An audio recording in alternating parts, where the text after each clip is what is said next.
What they got is cutting up. Special that we have along with today's episode is a good friend of mine, someone that I look up to. He's an unofficial mentor. He don't even know it yet, but I listen to this man every day, or I'm watching his videos. I'm sitting with my son. Before we got to rolling on this episode, I showed him because my son is constantly hearing CT when I'm in the gym. And just when I want to show him some things that, to be inspirational. So, today he got to look up on the screen and actually see who is this man out here talking that my daddy is always listening to. Yeah. Today in the building, we got the one, the only, the legendary Compton Superman, CT Fletcher. Yeah. Hey. In the building. Baby. It's an honor, man. Thank you. Thank you for having me. Everybody don't have the testicular fortitude to have me. Right. Indeed. Exactly. That's one of my favorite from it's one of the clips. I can't remember. I listened to it on audio. It's on Apple, and that's one of the things that you say that I love listening to over again. You get up off your couch. You want to be comfortable, take your ass home. Pull up whatever intestinal fortitude you got. Yeah. I love it, man. I love it. How you feeling, Pops? Man, I am so blessed, big time, and ain't even funny, man. I heard one of your co-hosts say, it's just a blessing to be alive. It's a good day to still be alive. You ain't lying. I every day like that. Yeah, and you do. I mean, from just watching the videos on you, just listening to you, seeing your story, your documentary, and then even just talking to you. And CT and I met for the first time. Actually, this is how cool he is too.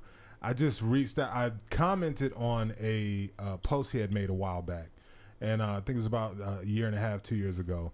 And he liked it and gave me a compliment back on the comment. And I was just like, for me, see, my stars are different. I judge people not by what movie they're in or what song they have out. It's by the content of the person they are. Mm-hmm. And, I like to give people their flowers while they're here, if they're great to me, And so when he responded, I was like, oh, damn. Oh, okay.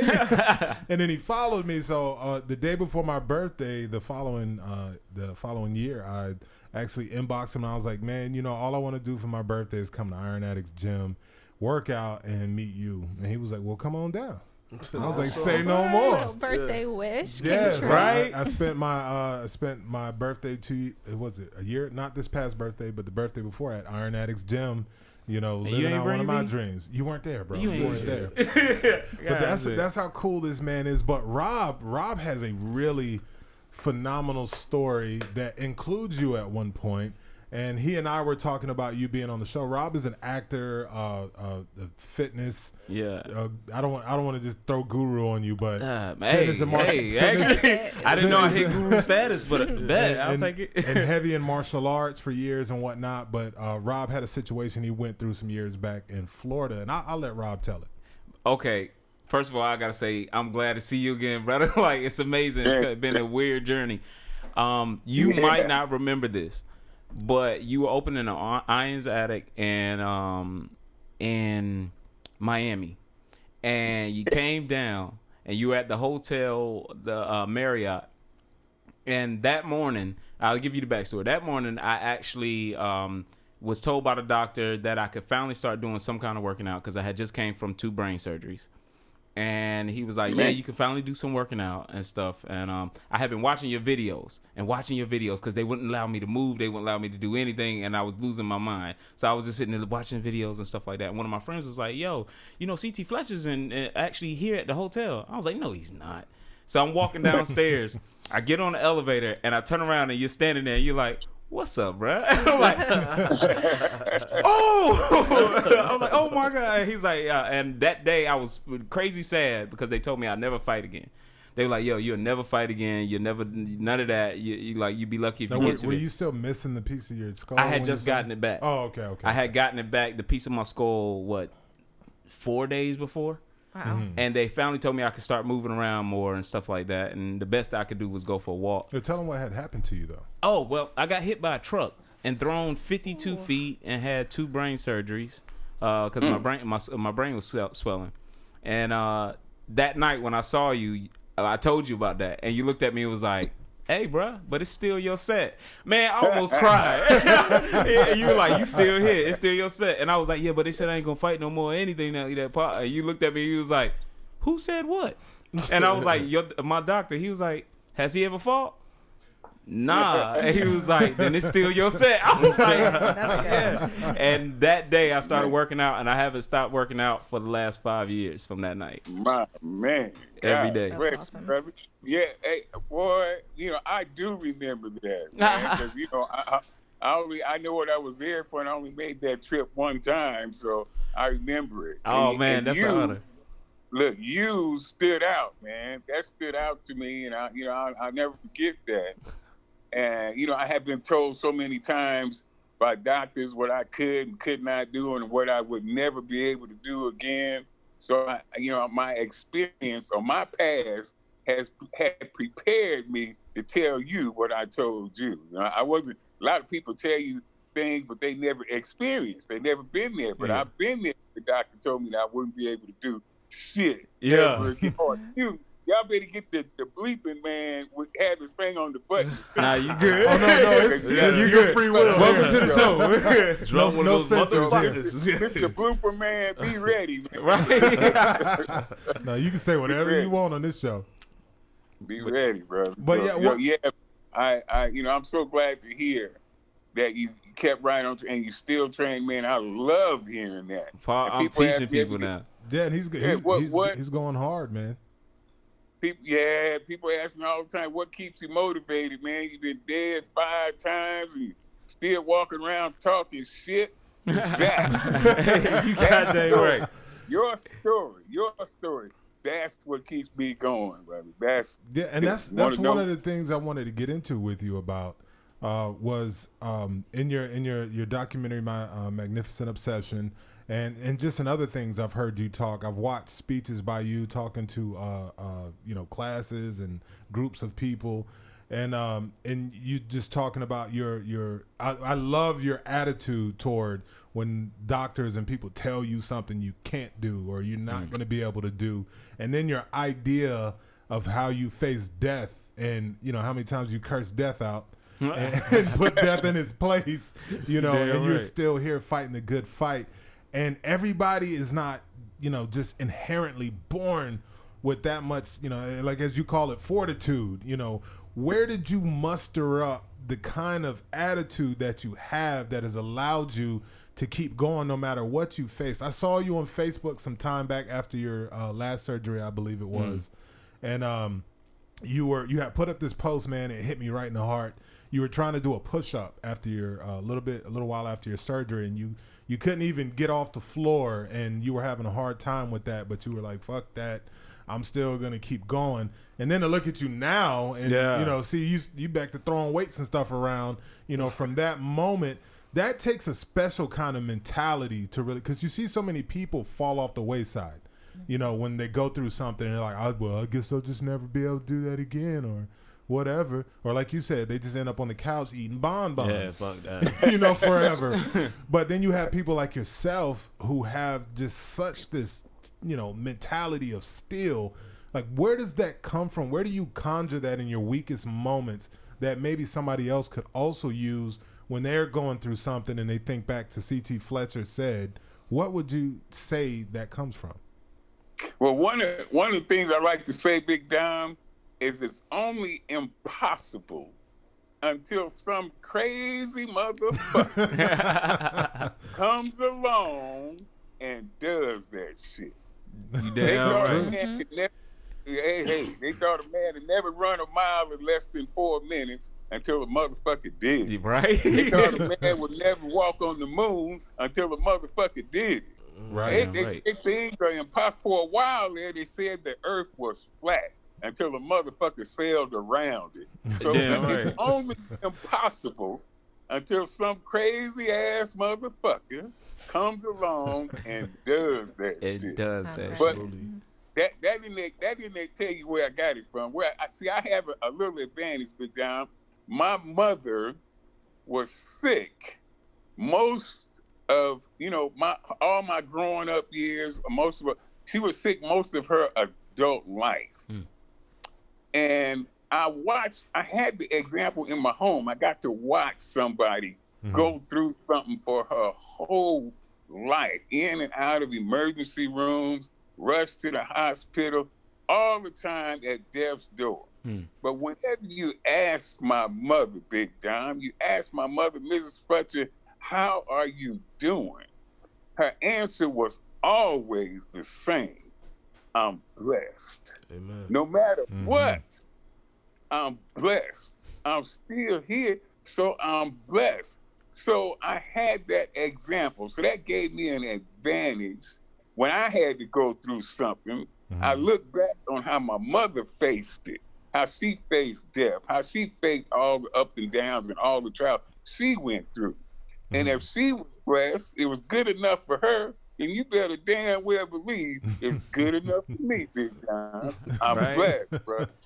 Most definitely, and I definitely understand that. And I remember watching you tell that story about your mom in the documentary, how powerful that was. And I grew up with and as did Rob, because like I said, we're first cousins. We were raised more like siblings. Yeah. And my brother has cerebral palsy, and so he's my older brother. So all my life I grew up with this guy who has the normal use of only one arm. His legs and other arm. He could walk a little, but all his life is nothing but struggles and overcoming something, and just how vicious his mentality was to be like everyone else. He didn't like to. He get mad at you like, I can do it. You try to help Mom, you need some help. You're like, no, right. And he was just hell bent on doing things for himself, and so I always grew up, with that same mentality, because anytime, I wanted to make excuses for myself, or, somebody like, man, that can't be done, or this can't be done. And I'm just like, what do I look like complaining after I, grew up my whole life with this person who their dream is something like, if he could just take off running, something as simple as taking off running would make his whole life. And, having those little things that we take for granted. And so I always felt like, growing, I don't have excuses for anything. And the things I've done in my life have just been a testament to my mother as well, the things my mother taught me, and then having that example growing up with my brother, who it's like he's pushing to do these simple things daily, and who am I to come up with excuses? I can't do this, I can't do that. Life ain't fair. Or complain. I never had that ability to be like, life ain't fair, because who am I? I'm winning just by being able to just walk around, jump, do all that. In his world, I'm winning. And drive. Yeah. Because you remember he always wanted to drive. Right. And stuff like that. So I definitely understand where that comes from. I want to get into a little bit of the health and wellness, and I'm going to let the rest of the hosts, hit you with a few of their questions. But one thing I definitely want to know is there's a lot of different directions you could have went with it. Because that attitude that you have and that mentality, you were going to have it no matter what field you went into. What is it about health and working out and bodybuilding and that world that, because now you're a staple in that world? I don't know if anybody told you or you've really settled that yet, but you are a huge staple in that world, and it's, you can see your passion and how much you really have a real love for it. What is it about that world that made you just give your all, because you pretty much have given your life to that? Yeah, pretty much. It started out as a young kid, hearing stories about my grandfather, my father, and I have my older brother. My grandfather, they call him Grandpa Mule. I told a story on YouTube of how he used to cut paper wood down in Arkansas. And they loaded up the wagon with paper wood, which is logs. For you guys who don't know, the wagon loaded up with logs, and it got stuck in the ditch. And they couldn't get the mules could not pull the wagon out of the mud because it was stuck in the mud. Lord. And my grandfather, they say now, this is how the story goes. My grandfather told me, unhitch them fucking mules. And he reached down there, Big Dom, and he grabbed the front of that wagon and he pulled that sumbitch out the mud. By Damn right. Damn right. Now, stronger than a mule. Yeah, 4 mules, probably. Wow. 4. Now, I heard that story, for my whole life. I'm 4 or 5 years old, And I hear that, and I hear how my dad pulled a tree out the ground with his bare goddamn hands. I see my brother, my older brother Walt, used to squeeze grown men hands when he's 12 years old and make them get on their knees. So growing up in a house like that, Big Dom, I had no choice. It was born and bred in me to try to be the strongest son bitch on planet Earth. And was my magnificent obsession. That was my magnificent obsession right there. So that's where it comes from. And for those that don't know, you know, a lot of people do know, but for those who don't know, the younger generations, they know C.T. Fletcher, the celebrity. Some people don't know C.T. Fletcher, the record-breaking powerlifter, who was the strongest man. Have accolades for being the strongest motherfucker on earth. Can you tell everybody a little bit about those days? What, you know, how'd you go from just, you know, being a strong motherfucker to I want to go have records around the world? Yeah, I started out in the backyard, my older brother Walt, and we were always from elementary school on. The Fletcher brothers were known. The only person that I would allow to be stronger than me was him. So the Fletcher brothers, you know, he'd be the strongest, and I'd be the second strongest. In high school, same way. And I didn't go to college, so but.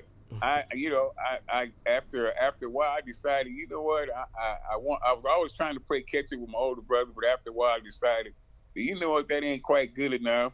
After I called him, I wanted to be the strongest. I wanted to, when it's unanimous, when every son of a bitch on earth say that C.T. Fletcher is the strongest man, then I'll be satisfied. Yeah, but right. There's always gonna be somebody who say, hey, my cousin Eagle,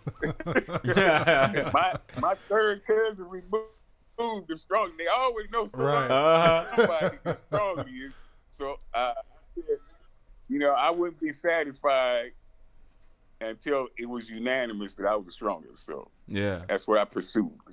And you were, what did you call it? A sidewalk cracking motherfucker. The Compton Superman. What they call him. Yeah. You got to watch videos. Anybody who's watching this or listening to this on podcast, you have to go watch some of those videos from C.T. Fletcher's powerlifting days. He was a beast. Yes, sir. Now, you know what I love doing with the videos? When you're working out. You mess around and kill yourself listening to C.T. Fletcher. Now you still your set. And everybody looking at you like, you know, it's been 45 minutes, right? I know it's still my set. Yeah, it was a dream accomplished to be standing in his gym and to hear him say, "Lift that shit." And I was like, yes. It's a real moment. Yeah, true. It was. Bree, you have any questions about how to Yeah. And he did. I had no choice. I couldn't fall apart in Iron Addicts. You gotta just live. You know, I love what you're saying about having to be the best, and no one's gonna stop you until you are at that number one position. And that's something that's ring true in my life a long time. My father is actually the world's fastest drummer. So I've grown up in this household where you have to be number one. Like, you're not stopping until you are at that peak performance. So I'm kind of curious to see, like, who was pushing you? Was it always self-motivation or that competition with your brother, that one other person? Or who did you want to prove to? And who did you want to show? Why did you want to show the world that you needed to be number one and you wanted to be the best? Initially, it started out, like I said, competition with my older brother. But I remember very vividly my dad coming, you know, I competed all through school as a track athlete. I ran 100, 200, and 400. And I remember my dad coming to one race. I was so shocked. He never came to anything. And I looked up in the stands, and there was my dad. And I was just, you know, dumbfounded that my dad actually showed up. And that particular race, I'll never forget it. You know, I'm 61 years old, and I remember this shit like it was yesterday. I came in second, and I looked up in the stands, and all I could see was my dad's ass. He was walking out, man. And my dad, you know, like second place was just, you know, the first loser as far as my dad was concerned. So I spent I have to admit, I spent my whole just about powerlifting career trying to make that old man say, I'm proud of it. Yeah. Yeah, that runs deep. That's the hardest critic to impress sometimes is your own family. Yeah. You know, they're going to hold you to a different standard. But I just wanted to make them proud. Yeah, I think you've done that. I think you've and I love that attitude. Something you said in one of your videos that it's always in my head is, you know, when you would walk into a room, a competition, and it's like, you know, which one of you motherfuckers is coming in second and third? Because the winner is here. Like, and that's my mentality I go into with everything. So when I heard you say that, I was like, okay, I'm not alone in this world. Yeah. That's how I operate. I walk in fights like that. You do know I'm the realest, so it's okay if you lose. The winner's okay. here. Which one of you y'all can fight over second and third. You can lose. It's all right, bro. Don't worry about it. Don't feel bad about it. Wave, you got any questions for Pops, man? Yeah, I do want to ask you.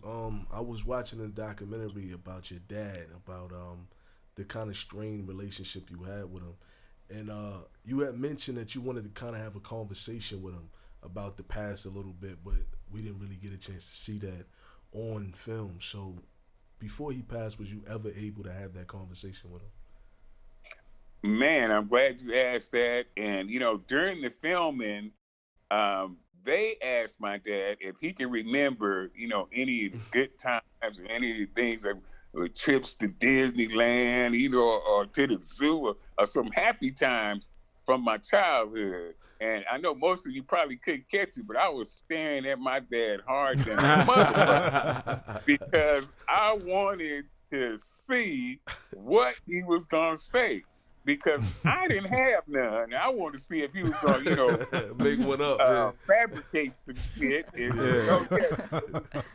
And, you know, he didn't. If you watch the movie, he did not have one recollection. And I was like, okay, we cool because, you know, I don't have none either.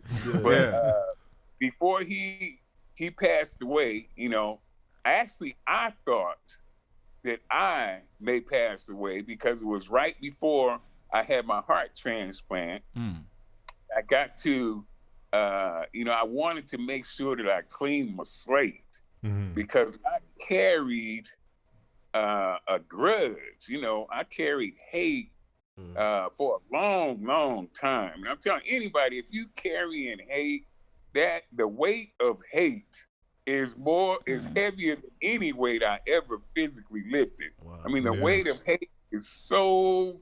It just weighed on me, and I'd be fighting in my sleep. I was 50-something years old. I'm fighting in my sleep, punching and kicking. I'm still fighting against my dad, man. And I'm like, I want to get rid of this shit, you know, just in case the good Lord says it's my time and I'm not going to make it. I want to make sure that I leave here with a clean slate.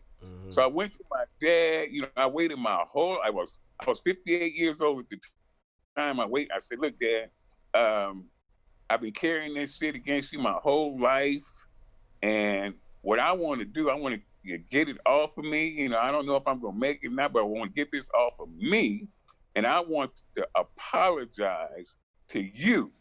You know, I waited 58 years to get my apology, and it wasn't coming, big time. I wasn't going to get it.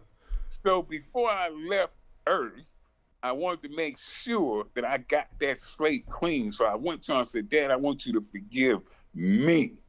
I want you to forgive me for holding this against you my whole life. I want you to forgive me for carrying this shit my whole life. Please, would you forgive me? And he was gracious enough to say, yes, I forgive you. Wow. And I tell you what, I never got the apology from him, but I tell you what, the burden was still lifted off me. Yeah. I got the best night's sleep I had gotten in my whole life. The best night. The only time I slept better than that was when I was dead. Or the time when I died for a few. That's some good sleep, right? Ain't no sleep compared to that. It's some good sleep. Yeah. But no, that's real. That's real because I had my own bouts with my father. It wasn't as extreme as your situation, but we just, you know, for a long time, many years, just didn't really have a relationship, and it wasn't until my, you know, once I became an adult, before I even realized because I know I had a chip on my shoulder. I used to get in I used to love to fight and throw weights around. That was my thing. You know, love to fight. And I never understood what that was. And I always had so much patience for women, but then men, if they did anywhere near, or came at me any kind of way that, most people look at me like, dude, it's not that serious. I was quick to flip. I was always looking for that, bloodthirsty. And I used to wonder, like, why am I so angry? Why am I like this? And I came to the point where I had to finally realize that this chip on my shoulder was still that little kid, who just didn't understand what the issue was with him and his father. Didn't have that fatherly guidance growing up. And once I realized that, I knew, okay, I got to deal with this. I don't know how, but I got to deal with this. And it came down to something similar, just being like, hey, we have a much better relationship now. We've been growing one over the past few years, but it took a lot of changing for him. He was a military man, 35 years. And it's like something happened when he got out the military. All of a sudden, he became a human again. And, then, he could have emotion and talk and, do these different things. But I realized even before then, it was like, you know what? One of the most freeing things to do is stop expecting other people to make something right for you or to do right by you. You are the one. You cannot control what other people do, but you can control what you hold on to and how you feel about things. And it took me doing that. Before he came to the table, I had to say, you know what? I can't live my life this way. I'm going to end up dead or in prison. And I've got to let this go. And I've got to forgive him and just let it be what it is. And I understand what you mean by that just gigantic weight being lifted because, it was like so much off of me once I stopped holding on to it. And then, oddly enough, a little bit later, he came around, and he started making the opportunities to build and bond. And so that's just a huge thing that I'm glad you said that. I'm glad, Wavyy, that you asked that, because that's something that is so important for everyone to learn how to don't hold on and let other people have that power over you and have those sleepless nights, because it will affect you in ways that you don't even realize. You're like, what's wrong with me? And it's because, subconsciously you're holding on, waiting on that other person to come out and to make it right. And you're giving them the power to, I can't function at 100% unless you come and make something right with me, instead of having the intestinal fortitude to dig down deep and say, I'll kick this shit out myself. And sometimes they're not even around to do it anymore. Yeah, that too. Yeah, that's one of the hardest things. I'm a big advocate for therapy. I love going to therapy and being in it. And my therapist always tells me, she's like, you have to stop wanting the best for people who don't want the best for themselves. Some people don't want to change. They're not motivated by the same things you are. You might have all the best intentions for them, but it's going to be that weight on you. You're going to be carrying the weight for them instead of them holding it themselves. And sometimes you do have to step back and let that person fight for that love from you too, and fight for that relationship too. And it's not always in your control, but when they come around, man, it's a beautiful feeling to see them wanting to start to change, to be on your level. Absolutely. It's funny you guys say that, because growing up, I didn't have my dad in my life, right? He was, but he wasn't type thing. And finally something kicked off to where I wasn't doing okay in school or whatever, and my mom called him. And he's on the phone and he started talking crazy to me, like, I kick your ass, And I felt like he didn't deserve the right to say that kind of stuff. It was like, you ain't been there. Like, how you gonna say that? So I started talking back, I'll fuck you up. Like, it was something that was in me, and I just started saying it. So finally, when me and him, when we finally got around each other, he was waiting for an apology from me. And I was like, wait a minute. Like, he just kind of reversed the table on me. So I really understand what you're talking about when you say that. I just end up apologizing. It was like, it is what it is, You got to heal your soul. Yeah, so I did. Amen. Yeah. Right. Yeah, because mental health is a huge part of health and wellness. A lot of people think I'll say honestly, it's got to be about 90%, because I've been in gyms where I know how to do it. I know I can lift this. I've done it before, but my mind was slightly off, and I just can't get my heart to do it. What I know I can do, I do it all the time, Yeah, that mind-body connection, it runs deep. Yeah, it does. Yeah, most definitely. Well, we're not going to hold you up forever, Pops. I'm overdue to get back out there and hit the gym, and we got to have lunch. I got to come. Yeah, we got to have lunch or dinner or something, man. I miss you. And I definitely wanted to have the show and have the world, get another taste of CT Fletcher's mind. And in my Cuttin Up crew, Lady SDOT Lee is not with us today, our normal host, and we got our wonderful guest host, Bree, with us. And so if you could just tell everyone where they could follow you, look up your information, whatnot. And Pop, you got to give me one more thing. You launched me for the last 5 years. You got to give me a goal, something else to launch me for the next 5.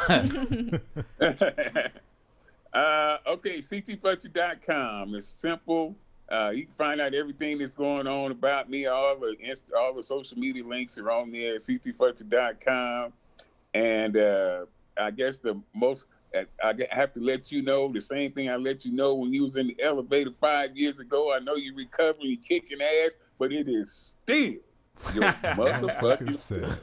That made it. I'm good. Let's go. So, we love you, man. I'll be talking to you soon, and I'll be seeing you soon as well. And hopefully I can get this guy out there with me. Oh, yeah, I got to come. And if Wave's out there, we can convince him to go to the gym. Why they got us cutting up? Why they got us cutting up?